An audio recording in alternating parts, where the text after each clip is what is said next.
माननीय राहुल जी,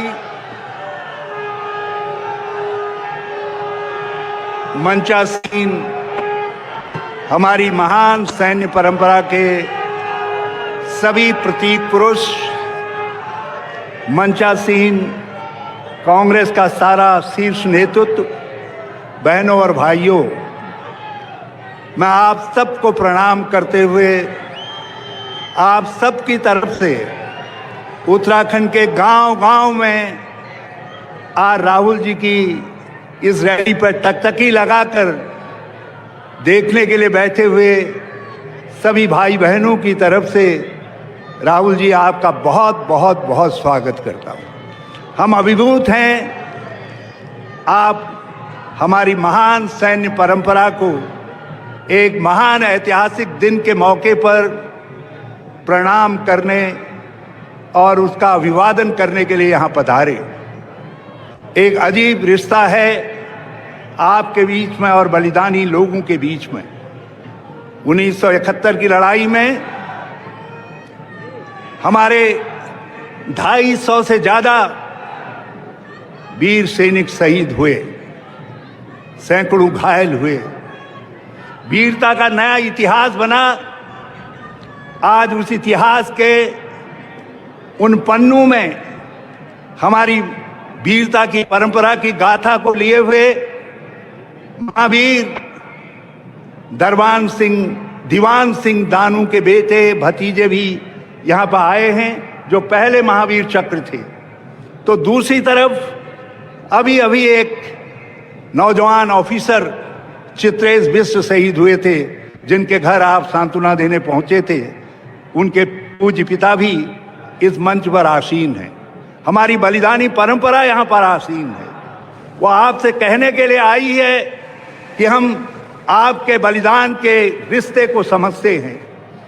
वो कहने के लिए आई हैं कि आप ये अभूतपूर्व क्षण, जब हम दुनिया के नक्शे पर एक नया इतिहास बना सके, एक अभूतपूर्व सर्जिकल स्ट्राइक के जरिए एक नए देश का उद्भव कर सके, वो तब संभव हुआ जब हमारे साथ इंदिरा गांधी जैसा अभूतपूर्व नेतृत्व था, जिसकी ललकार ने अमेरिका के 7वें बेड़े को बंगाल की खाड़ी छोड़ने के लिए मजबूर कर दिया था। राहुल जी, इस धरती का आपसे बहुत प्यार का भी नाता है। जब हम विपत्ति में थे, जब केदारनाथ की त्रासदी में सारा उत्तराखंड त्राहिमाम कर रहा था, आप अकेले राष्ट्रीय नेता थे। राहुल गांधी अकेले राष्ट्रीय नेता थे जो हमारी धरती पर आए और जिन्होंने हमारे आंसू पोंछने का काम किया। हमारे आंसू पोंछने आए।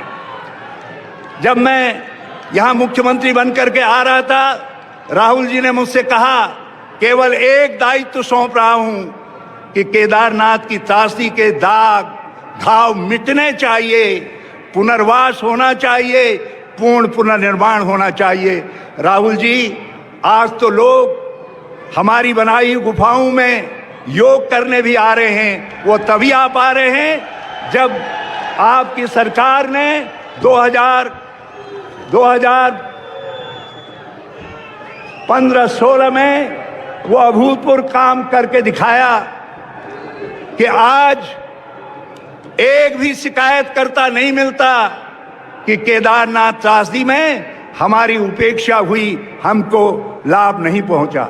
आज हमारे तीर्थ पुरोहित आपको धन्यवाद देने के लिए आए, इसलिए आए कि इनकी लोकतांत्रिक लड़ाई को कांग्रेस ने लड़ा, कांग्रेस ने केदारनाथ बनाया, और हमारे बाद जो लोग आए उन्होंने हमारी परंपराओं को, हमारे मंदिरों की स्वायत्तता को छीनने का काम किया।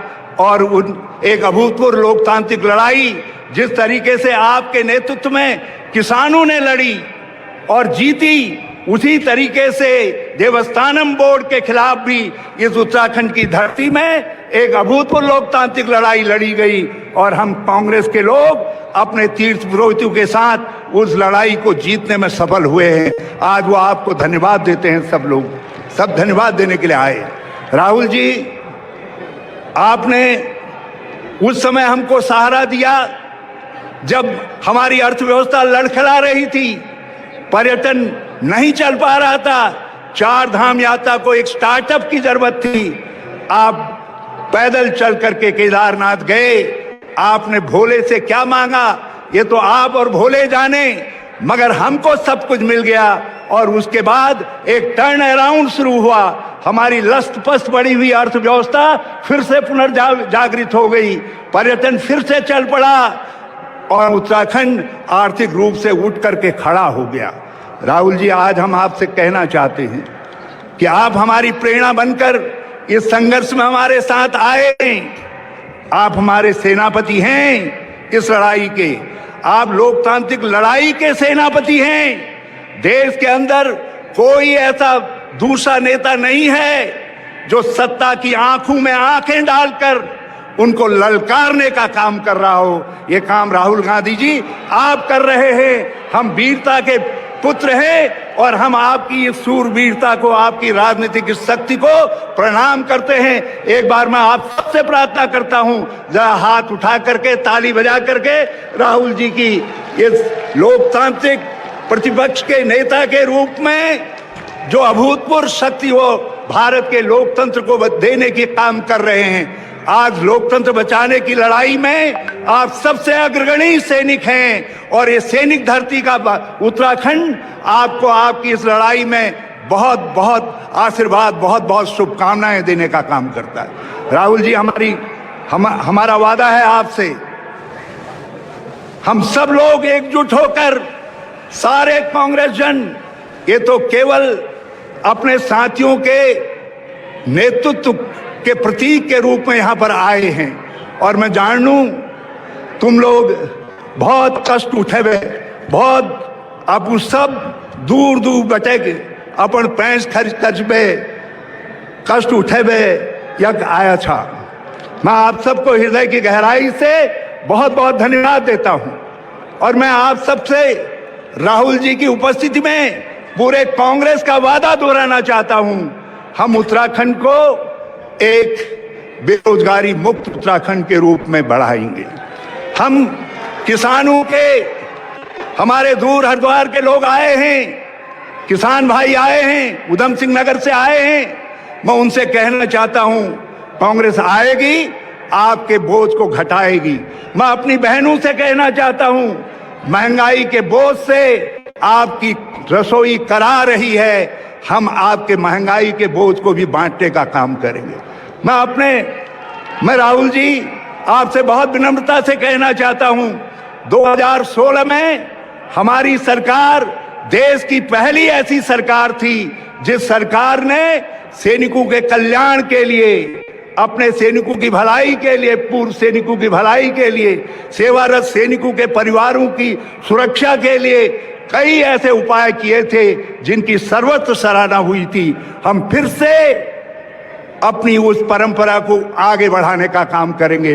अपने सैनिक भाइयों, पूर्व सैनिक भाइयों, अपने पैरामिलिट्री फोर्सेस के भाइयों, उन सब बलिदानी परिवारों का कांग्रेस ख्याल रखेगी जिनका बलिदान हम सबका सामूहिक गौरव है। हम अपनी सैन्य परंपरा का भी सम्मान करने का काम करेंगे। मैं अपनी बहनों से जो आज दूर दूर से यहाँ आई हैं उनसे कहना चाहता हूँ कि हमने महिला सशक्तिकरण का 2014 में एक नया युग प्रारंभ किया था, जिसको बीच में हमारे बाद आने वालों ने एक एक योजना को बंद करके उसको खत्म कर दिया, उसको रोक दिया। हम सत्ता में फिर आएंगे, कांग्रेस आएगी तो हम महिला सशक्तिकरण का एक नया चैप्टर प्रारंभ करने का काम करेंगे। आर्थिक सशक्तिकरण के लिए हम उत्तराखंड को, राहुल जी, एक महिला आर्थिक सशक्तिकरण के मॉडल के रूप में विकसित करने का काम करेंगे, उसको आगे बढ़ाने का काम करेंगे। हम आपसे वादा करना चाहते हैं राहुल जी, आप कांग्रेस की सरकार लाइए। आपकी सरकार दलितों, पिछड़ों, कमजोरों के लिए, आज हमारे भाई बहन कोई गौरा देवी के लिए तड़प रहा है, कोई पेंशन के लिए तड़प रहा है, कोई सहारे के लिए तड़प रहा है। आपकी सरकार 2014, 15, 16 की तरीके से फिर से गरीबों का, कमजोरों का निसहाय लोगों का सहारा ढूंढने वाले लोगों का सहारा बनेगी, उनका संबल बनने का काम करेगी। मैं आपको यकीन दिलाना चाहता हूं कि हम सब वो करेंगे जिससे उत्तराखंड को एक मॉडल स्टेट के रूप में हम विकसित करने का काम कर सकें।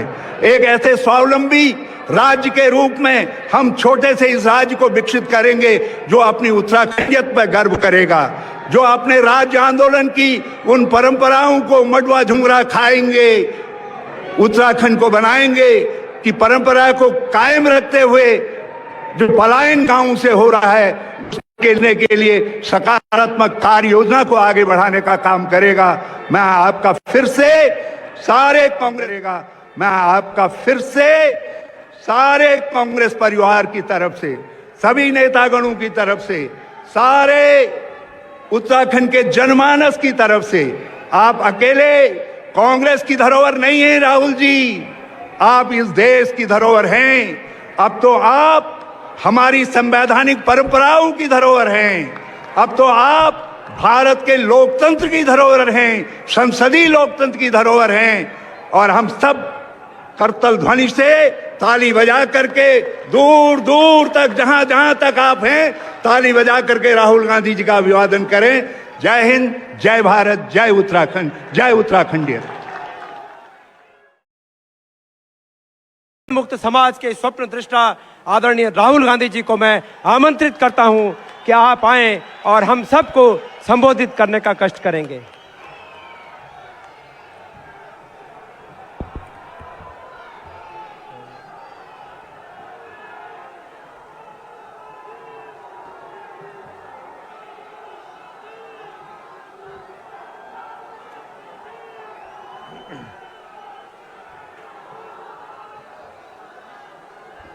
केसी वेणुगोपाल जी, देवेंद्र यादव जी, गणेश गोडियाल जी, प्रीतम सिंह जी, हरीश रावत जी, प्रदीप टमटा जी, स्टेज पे हमारे सब एक्स सर्विसमैन, कांग्रेस पार्टी के वरिष्ठ नेता, भाइयों और बहनों, प्रेस के मित्रों, आप सबका यहां बहुत बहुत स्वागत।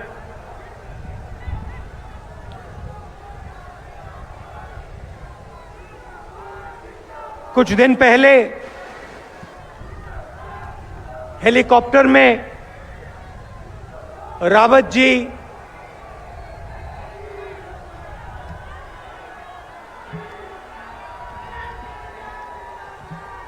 की मृत्यु हुई,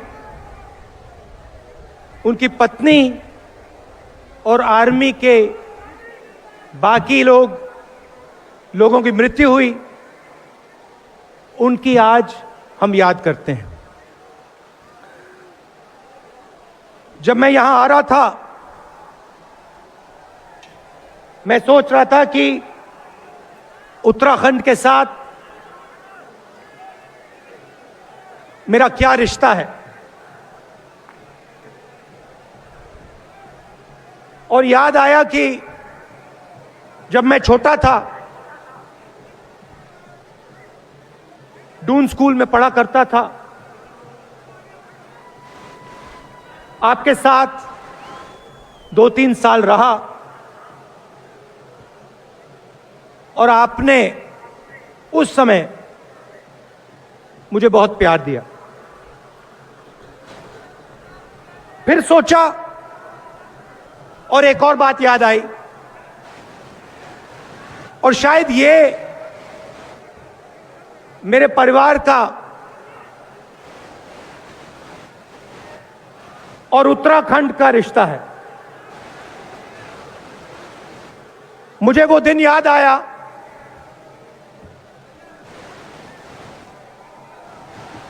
31 अक्टूबर, जब मेरी दादी इस देश के लिए शहीद हुई, और मुझे फिर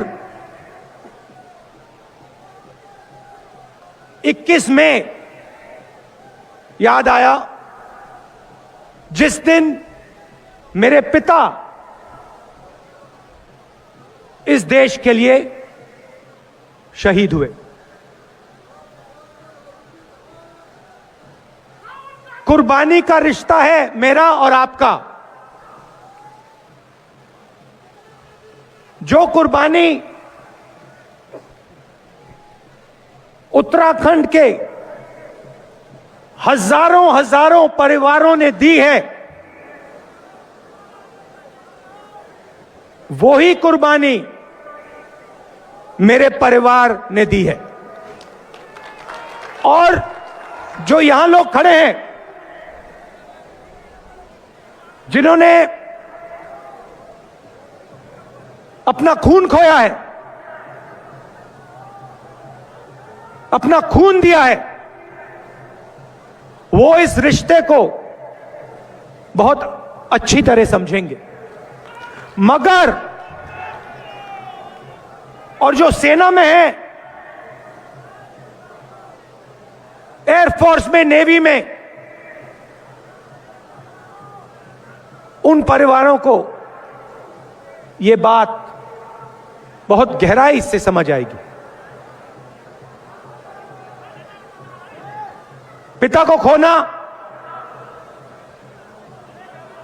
भाई को खोना, आप लोग जानते हो, समझते हो।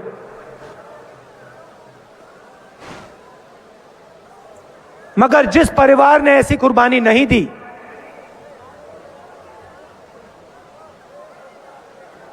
जिस व्यक्ति ने ऐसी कुर्बानी नहीं दी, उनको यह बात समझ कभी नहीं आ सकती।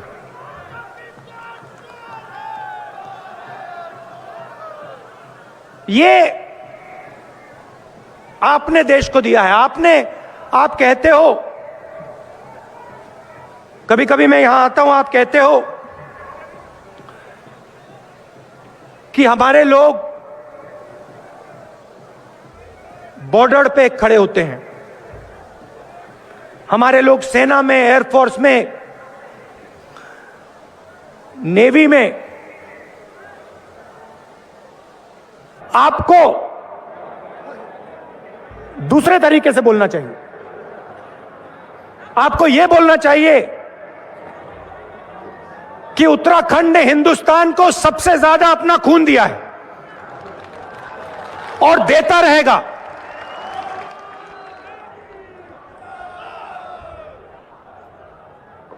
बांग्लादेश की लड़ाई हुई,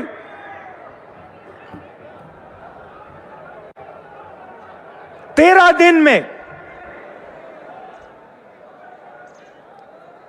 दिन में पाकिस्तान ने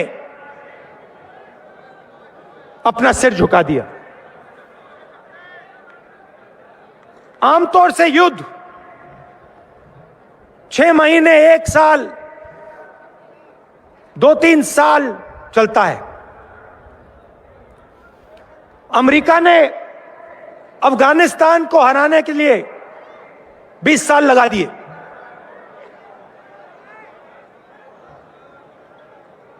हिंदुस्तान ने पाकिस्तान को 13 दिन में हरा दिया। मगर हमें भूलना नहीं चाहिए, और जो बांग्लादेश में 1971 में हुआ, उसे गहराई से समझना चाहिए। हुआ क्या, मैं आपको बताता हूं। एक तरफ हिंदुस्तान एक होके, एक आवाज के साथ सब मिलकर खड़ा हुआ। कोई कहता है सेना ने लड़ाई जितवाई, कोई कहता है पॉलिटिकल लीडरशिप ने लड़ाई जितवाई, कोई कहता है नेवी ने लड़ाई जितवाई, कोई कहता है एयरफोर्स ने लड़ाई जितवाई। नहीं, हिंदुस्तान के हर व्यक्ति ने हर जात ने, हर धर्म में एक साथ मिलकर पाकिस्तान को हराया।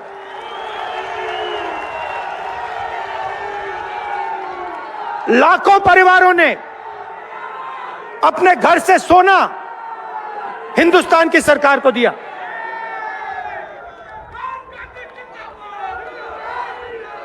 बिना बहाने, बिना एक शब्द, बिना मांगे लाखों लोगों ने अपना सोना, घर का सोना सरकार को दे दिया। और यहां स्टेज पे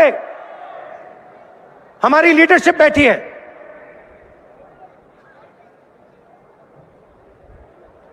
जो सेना और बॉर्डर पे जाके लड़े, इन्होंने भी ऐतिहासिक काम किया। मगर भाइयों और बहनों, भूलिए मत, अगर हिंदुस्तान बटा होता, अगर हिंदुस्तान के लोग एक दूसरे से लड़ रहे होते, तो 13 दिन में जीत नहीं हो सकती थी।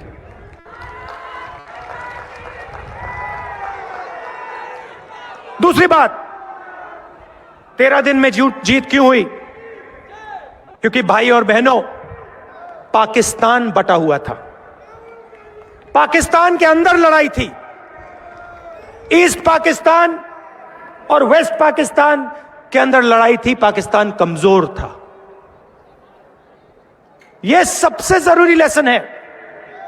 जब हिंदुस्तान एक होकर खड़ा होता है, एक आवाज से बोलता है, तो अमेरिका की 7th फ्लीट घूमकर वापस चली जाती है। कोई खड़ा नहीं हो सकता इस देश के सामने। अगर यह देश एक साथ मिलकर एक आवाज के साथ बोलता है, कोई शक्ति नहीं है दुनिया में। भाई और बहनों, दुख की बात क्या है? आज देश को बांटा जा रहा है, देश को कमजोर किया जा रहा है, कमजोर किया जा रहा है। एक भाई को दूसरे भाई से लड़ाया जा रहा है। एक भाई दूसरे भाई को डरा रहा है। कमजोर लोगों को मारा जा रहा है। और पूरी की पूरी सरकार 2-3 लोगों के लिए, 2-3 पूंजीपतियों के लिए चलाई जा रही है।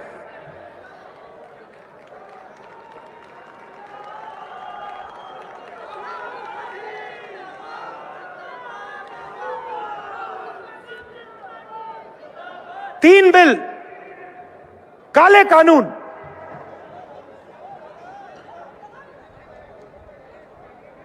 किसानों के खिलाफ, उनकी मदद करने के नहीं, उनको खत्म करने के लिए बनाए गए।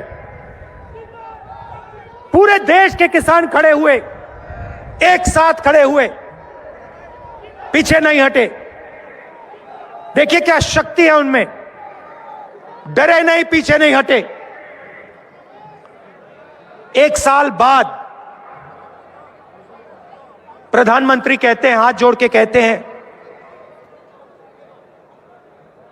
गलती हो गई,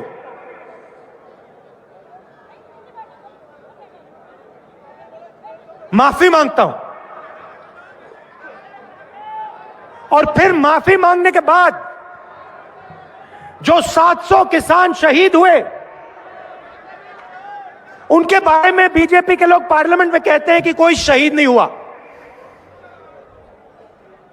एक किसान की मृत्यु नहीं हुई। पंजाब की सरकार ने 400 किसानों को कंपनसेशन दिया। मैंने लिस्ट निकालकर पार्लियामेंट में रख दी, कहा ये देखो, ये है पंजाब के 400 किसान, हरियाणा के 70 किसान, इनको आप कंपनसेशन दीजिए। कंपनसेशन तक नहीं दी। किसके लिए काम किया जा रहा था? भाइयों और बहनों, यह गलती नहीं थी, यह साजिश थी। किसके लिए किया जा रहा था? दो उद्योगपतियों के लिए, 2-3 उद्योगपतियों के लिए। हिंदुस्तान के हर एक किसान की आमदनी की मेहनत उनसे छीनी जा रही थी। कांग्रेस पार्टी खड़ी हुई, किसान खड़े हुए, बाकी विपक्ष के लोग खड़े हुए, इसीलिए प्रधानमंत्री ने माफी मांगी।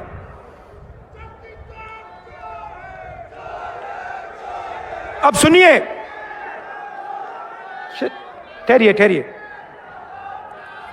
देखिए, डिमोनेटाइजेशन, नोटबंदी, उसके बाद गलत जीएसटी, उसके बाद कोरोना के समय हिंदुस्तान के सबसे बड़े उद्योगपतियों को टैक्स माफ, मगर मजदूरों को बस या ट्रेन का टिकट नहीं दिया। ये क्या हो रहा है और क्यों हो रहा है? भाइयों और बहनों, चाहे वो नोटबंदी हो, चाहे वो गलत जीएसटी हो, चाहे कोरोना में जो सरकार ने एक्शन लिए वो हो,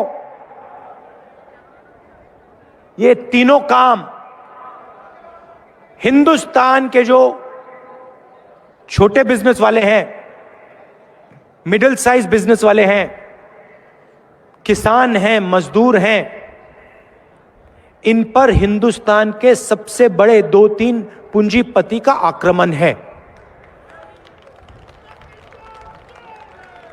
यहां से लोगों का प्लान होता है,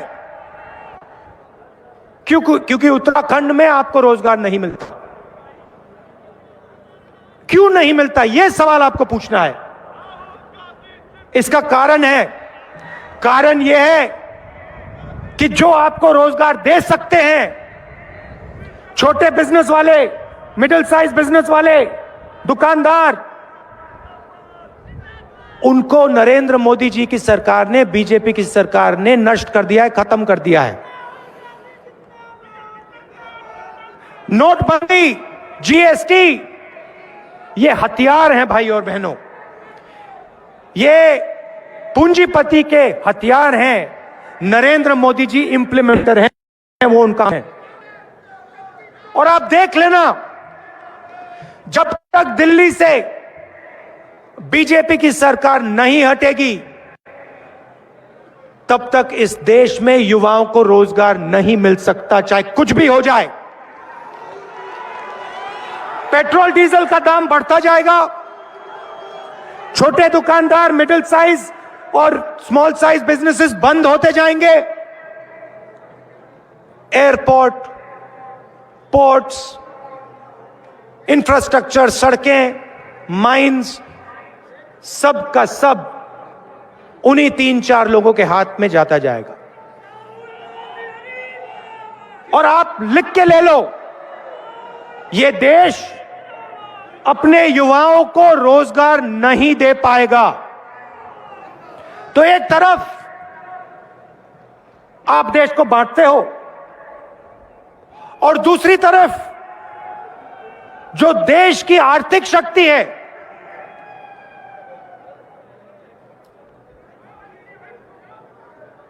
उसको आप नष्ट करते हो। भाइयों और बहनों, यह मत सोचिए कि हिंदुस्तान मजबूत हो रहा है, गलतफहमी में मत रहिए।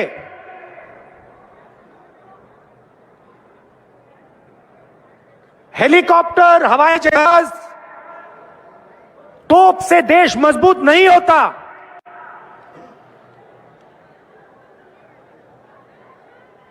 देश मजबूत जब होता है जब देश का नागरिक मजबूत होता है, जब देश की जनता बिना डरे,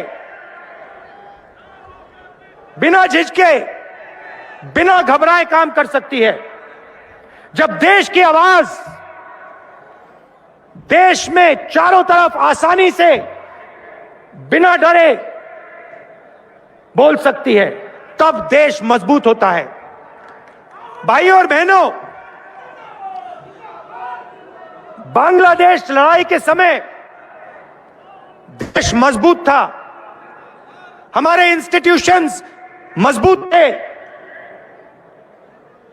सेना और सरकार के बीच में जबरदस्त रिश्ता था। सरकार सेना की सुनती थी, सेना सरकार की सुनती थी, एक दूसरे का आदर करती थी, कम्युनिकेशन था।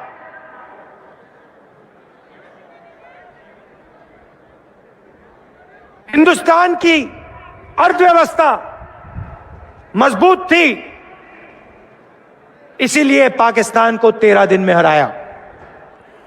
आज वो हालत नहीं है। हमारे मीडिया वाले कुछ भी कह लें,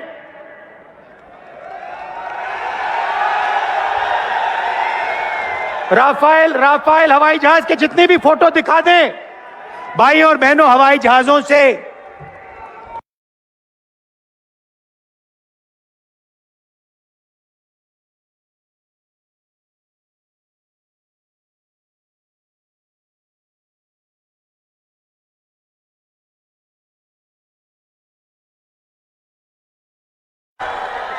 ये कांग्रेस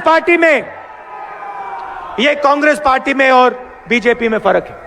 हम आपकी कुर्बानी पहचानते हैं, समझते हैं। जो आपने सहा है, हमने सहा है। मैंने आपको बताया, मैं वो दिन कभी नहीं भूल सकता हूं जब मुझे स्कूल में बताया गया कि इंदिरा गांधी जी को 32 गोलियां लगी हैं। मैं भूल नहीं सकता। और वैसे ही उत्तराखंड में हजारों परिवार हैं जिनके घर में फोन आया, पापा शहीद हो गए, चाचा शहीद हो गए। रिश्ता है आपके बीच में, मेरे बीच में, इसलिए मैं खुल के बोल सकता हूं आपके साथ। और आप बोल रहे हो, देखो मैं आपको बताता हूं, मुझे फर्क नहीं पड़ता, मगर देखिए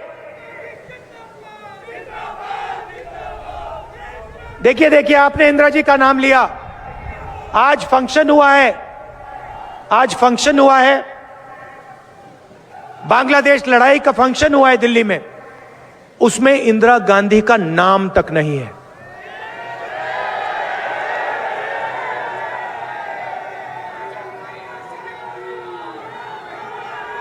जिस महिला ने 32 गोली खाई, इस देश के लिए 32 गोली खाई, उनका नाम तक नहीं है, इनविटेशन में नाम तक नहीं है। क्योंकि सच्चाई से भाई और बहनों, सरकार डरती है। मुझे कोई फर्क नहीं पड़ता, नाम हो या ना हो। मैं जानता हूं इंदिरा गांधी जी ने इस देश को अपना खून देकर क्या किया, मैं जानता हूं। मुझे समझाने की कोई जरूरत नहीं।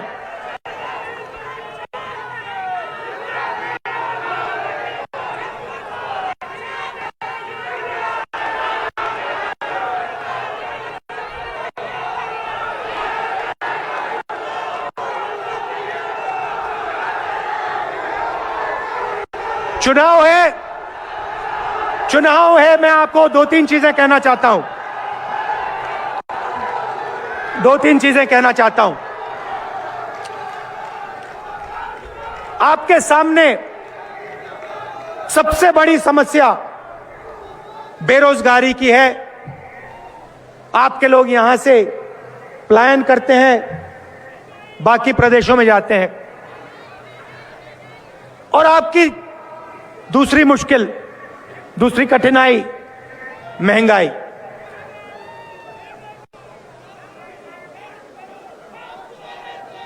महंगाई के बारे में दो चीजें कहना चाहता हूं। महंगाई क्यों है? देखिए, इंटरनेशनल मार्केट में पेट्रोल, तेल के दाम नीचे गिरते जा रहे हैं। हिंदुस्तान में दुनिया में सबसे ज्यादा टैक्स पेट्रोल पे हिंदुस्तान में है। 10 लाख करोड़ रुपए नरेंद्र मोदी जी ने आपसे छीनकर हिंदुस्तान के सबसे बड़े अरबपतियों का कर्जा माफ किया है। रोज आप याद रखिए, आज जब आप जाएंगे स्कूटर में, गाड़ी में पेट्रोल भरेंगे, तो आप याद रखना, जो आपके जेब में से पैसा निकल रहा है वो हिंदुस्तान के सबसे बड़े अरबपतियों के जेब में सीधा जा रहा है। क्यों जा रहा है? क्योंकि वो 2-3 अरबपति नरेंद्र मोदी जी की मार्केटिंग करते हैं। आपके जेब में से पैसा निकलता है पेट्रोल पंप में, सीधा वो पेट्रोल पंप से इनके जेब में जाता है, और ये नरेंद्र मोदी जी की मार्केटिंग नरेंद्र मोदी जी के लिए करते हैं। आपने देखा होगा गंगा में बहुत लोगों ने स्नान किया, मगर ऐसा लगता है कि इतिहास में सिर्फ एक व्यक्ति ने गंगा में स्नान किया है, वो नरेंद्र मोदी, और किसी ने नहीं किया। बस एक व्यक्ति।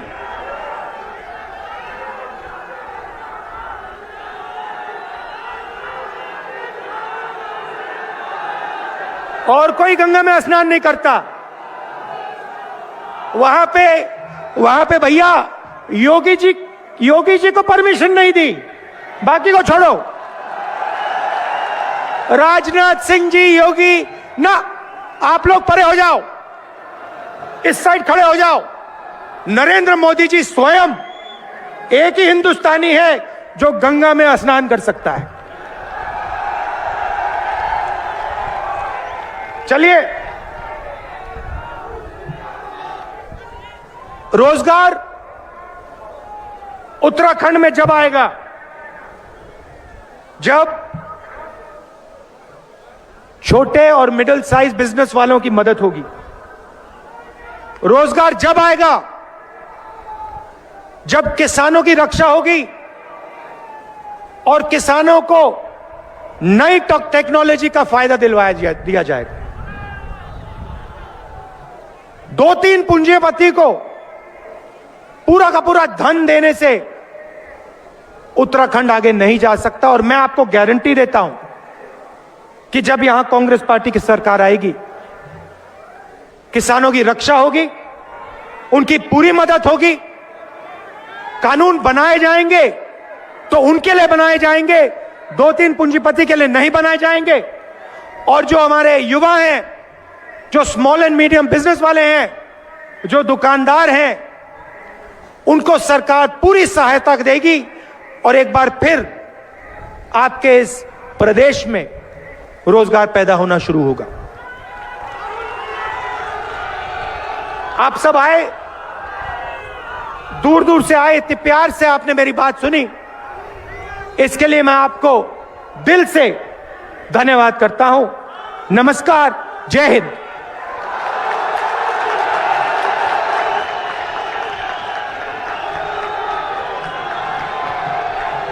राहुल गांधी।